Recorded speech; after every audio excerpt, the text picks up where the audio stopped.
So. I mean, that's as long as right. it gets in their stomach, Okay. it's It's gonna not work about the same. Okay. Yeah, so I mean, you can still do some kind of platelet inhibition with PGY12 inhibitors too. We don't give that often for that reason of the bypass grafting and just, yes, sir, What type of MI do you say not to give nitro to? inferior. Okay, that's what I thought. Because inferior is right ventricle. And not, I mean, I'm not saying all inferior MIs, if you get nitrogen, is going to drop the pressure. There is a possibility of it. It all depends on how much of that ventricular wall has been damaged and is failing to pump. You mean, if you just have a little bit of ischemia or it's not quite damaged but still working correctly, you can give nitro and have no problems. Get a huge transmural infarction, that's when you're going to be in some problems. But if they're to that point, they're in kind of a world of hurt because I mean, they're going to be in heart failure. Okay. Okay, this is one of my good ones too.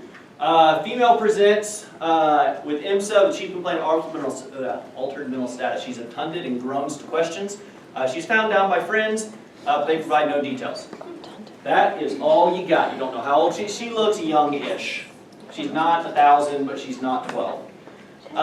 Physical exam, her heart rate is 65, blood pressure is 108/67, respiratory rate is 8, SpO2 is 94%.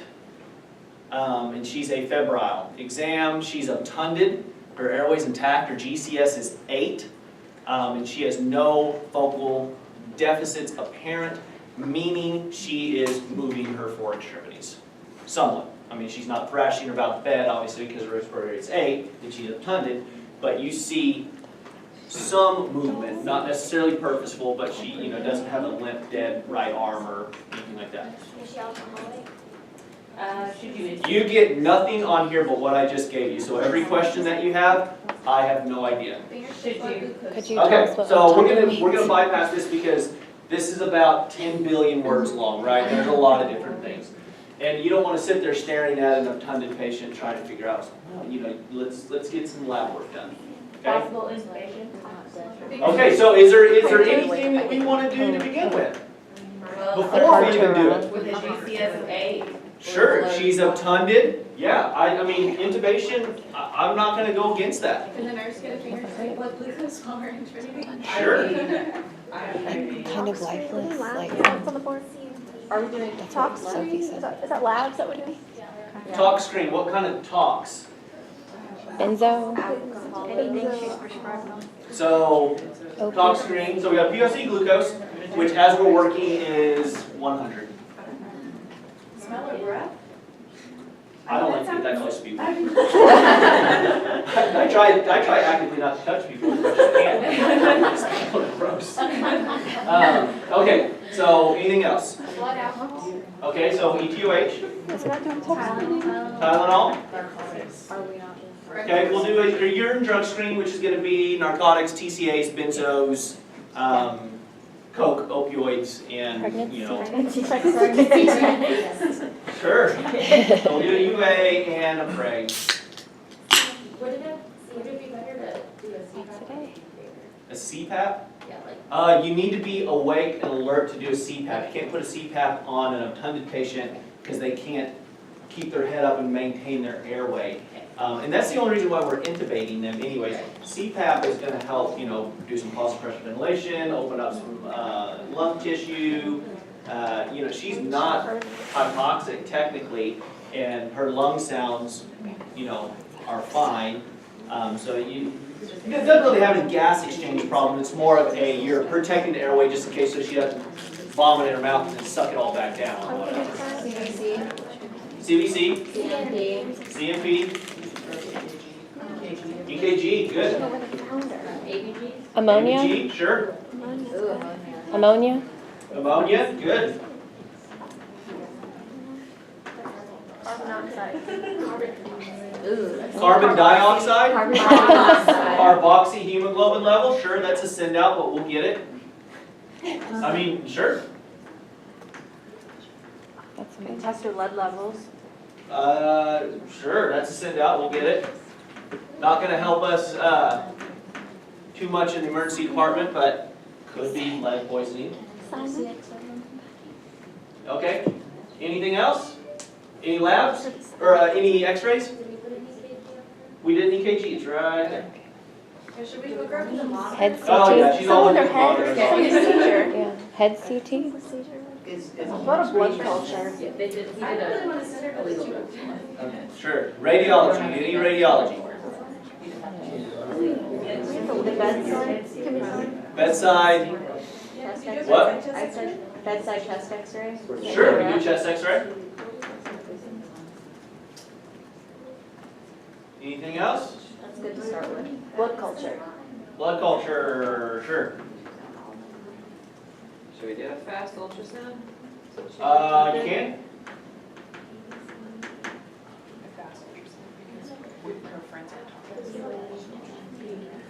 Okay, any treatment? One of the antidotes to drug overdose? Okay, you want to give her some fluids?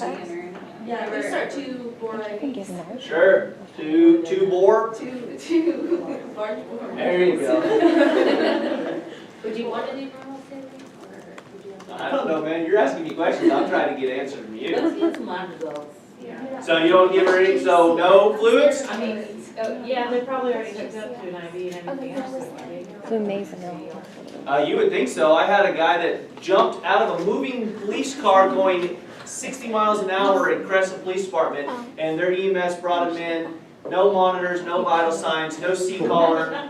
He had an open bleeding head wound with multiple lacerations on his face, and the EMT was standing on top of his head, pressing it down into the bed. So you would think so, but no, not all the time. Okay, anything else? Sure. How much Narcan do you want to do?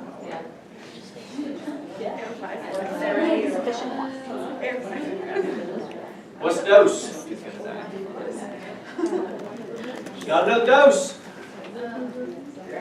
Don't look it up on your phone. Patient's coding almost. The respiratory rate's 6. You don't know it.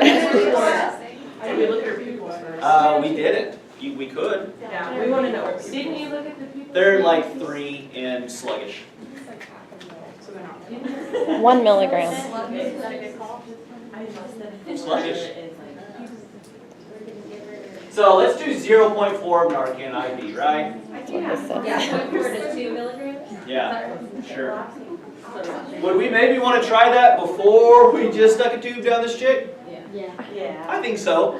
I think so. As long as she's not actively vomiting all over the place, she's got a good pulse ox. She may be retaining CO2 from that slow respiratory rate, but we can try and see if we bump it up with a little bit of Narcan. Okay, and say we did that, and she, on reaching, do we do anything else? Fluids, Narcan, anything else? What about flumazenil? Would that Sure. be you wanna do bad to that? give without knowing more So- information? Not if she took tricyclics, am I supposed to give it? We don't know. So maybe wait till the. Right? Yeah, Yeah, let's let's wait wait for for the the UES because it'll show up on the tricycle. Okay, so hold off on this. Okay. Okay, normal saline, good, we gave this. We got a little bit of a response, but then she kind of went back to the way she was. Well, woke up a little bit, kind of groaned, but then went back to being untended. Okay, and lab results, Maybe give her another. we'll just say this is normal. Okay.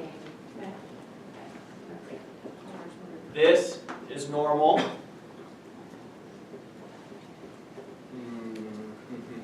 Where do I want to go here? So, normal, EKG is normal. ABG is 7.1, 88, and 28. pH, PCO2, bicarb. Ammonia level is normal. Blood culture is not back yet. UA is normal. We extubated her because Narcan worked. Now we're going to just go ahead and do it again because we want the RPUs. Okay. Tylenol level was normal. Urine drug screen was positive for opiates and benzos. Negative for everything else. Chest x-ray was clear. Fast exam was unremarkable. And I think I've answered all those questions. We said Narcan, she got a minimal bump, but went back down. What was he saying about? Give it with Well, ETOH was, where's that? We'll say 110. So she's been drinking, but I mean, you know, not super drunk. Okay. On re-examination of the patient, we'll say her heart rate's now 60. Blood pressure is 100 over 62. Respiratory rate is still 8, and she's 92% on room air. Okay, we intubated her. Increased fluids? Anything else we want to do? Flumazenil. Flumazenil. Yeah. Give her flumazenil. And more Narcan. Okay. Flumazenil's another name is Ramazicon. It's easier to spell. Okay. So Can you increase the Narcan dose? you can redo it again. You can put somebody on Narcan drip if you want to. Do you want to do that? Yeah. Okay. Let's Narcan. Let's do it 2 more times. Okay. Each time we get a little bit of a response. Okay. Dialysis? Okay. Anything else? I don't know. So we gave her Ramazicon twice. No response. Or we gave her Narcan 2 more times. No response. We gave her Ramazicon, and I'm going to do 2 things here.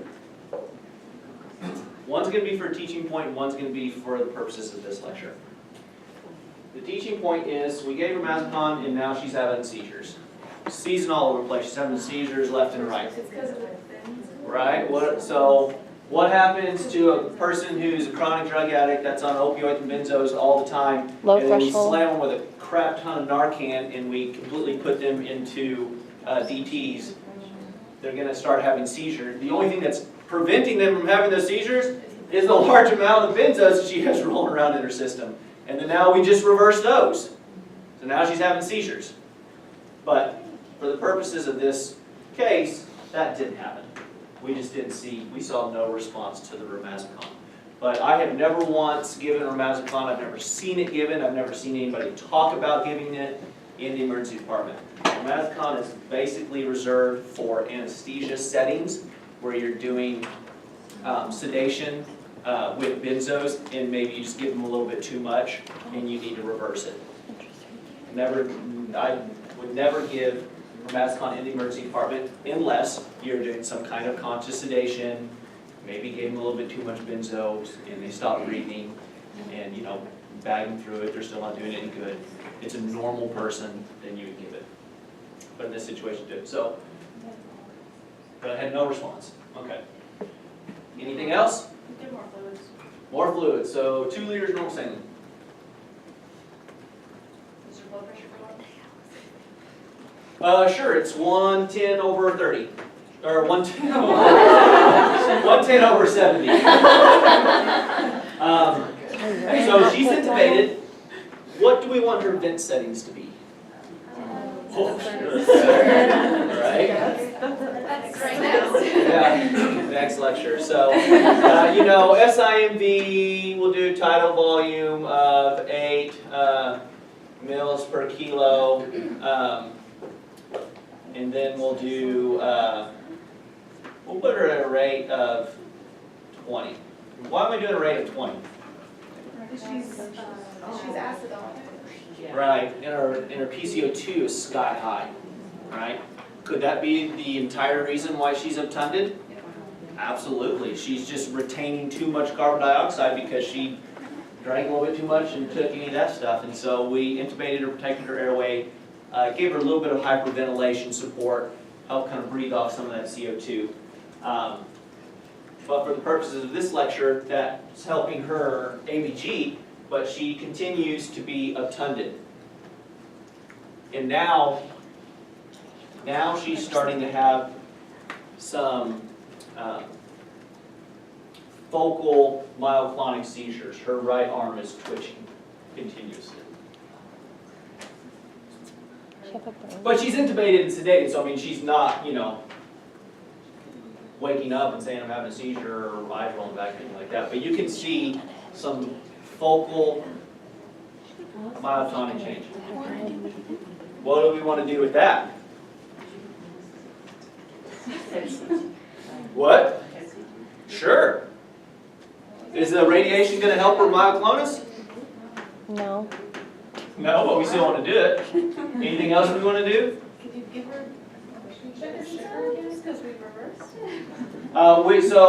You sure, it's not going to do much good, her mask on still floating around. Some girl did. Is there any other anticonvulsant we may want to try?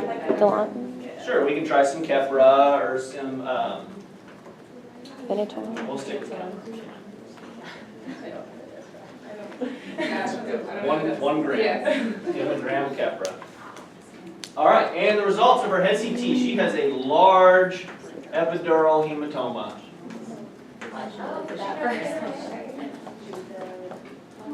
How long did it take us to get to that point? Too long. Hours?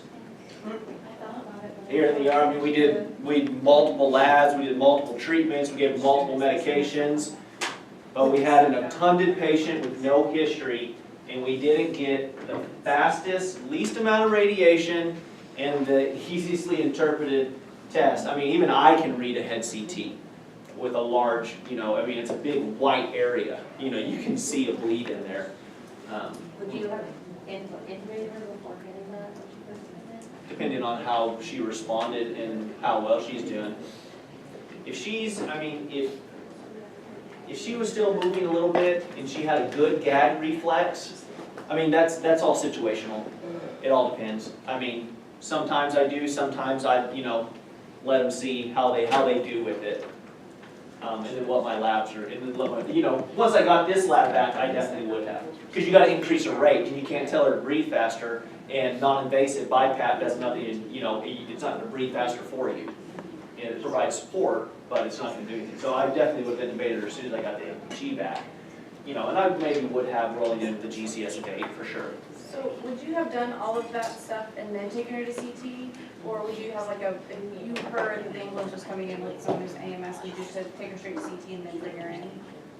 I would have done all the labs, because all these labs and stuff is one blood draw. You get in the blood, that's 3 or 4 minutes as long as they're a normal person that can easily get an IV in. So it's not like we're taking 50 minutes to get all these labs, and I'm not waiting for the results. But then yeah, somebody who is obtunded, who is not neurologically intact, who has a low GCS, yeah, I'm taking them straight to the CT very quickly, maybe even before this chest x-ray, before this fast, before all these fluids are in, and maybe even before the Narcan. I probably would have, in this case, I would have given her a little bit of Narcan first to see how well she reacted to it, because you give her some Narcan and all of a sudden she wakes up and she's like, "What are you doing? Get off of me!" Then you're pretty solid in your diagnosis. But you still need to do those labs because she could have a Tylenol overdose or something associated with that. But zero response immediately from that Narcan. Yeah, I'm taking her straight to CT quickly for that exact same reason. Found down person is a trauma or head injury until proven otherwise. It's a lot of other things too. It's not just a trauma or head injury. But you see somebody that's down, who's not neurologically intact, and there's no history behind it. She got hit in the head, she fell and hit her head, or she had a ruptured saccular aneurysm and she has a subdural until proven otherwise. Got to get this head CT. Did we kill her? Do what? Did we kill her? No, you guys did good. You sent her to emergency neurological surgery, she got a bolt put in, drained it off, did fine. So this is a good one. This is a good case as far as differential and working through a problem, because you have no history. You have no pieces of that puzzle that help you build towards a diagnosis. No presenting complaint, no, oh, I hurt on my chest. This type of person right here could easily come in and be, have a heart rate of 120 with this borderline blood pressure, and she could easily be in a ruptured ectopic pregnancy, right? She's obtunded because she's hypotensive and bleeding everywhere. That could easily be done. So these are wide differentials based on, we didn't see any of that. She didn't have any evidence of hypovolemic shock. Based on, her heart rate was normal-ish, and she had some questionable blood pressure. But, I don't know, just to kind of get you guys thinking that how to work through a problem, and it takes time. It really does. It takes time to learn how to do that. But that's how we need to get you guys in your mindset when you come out to rotations. It's not just plug and chug. It's not just A plus B equals C. Medicine is highly cerebral. I use my brain so much more than I do anything about how I know how to put a chest tube in, or put a central line, or intubate somebody, or do an LP, or do an ABG, all those skills and stuff that are like cool. I use those so rarely, and I use my brain so much more working through complex problems, and that's what you need to do. You guys got any questions? You guys did really good, actually. I'm very impressed. I think partially because you guys had a bunch of lectures right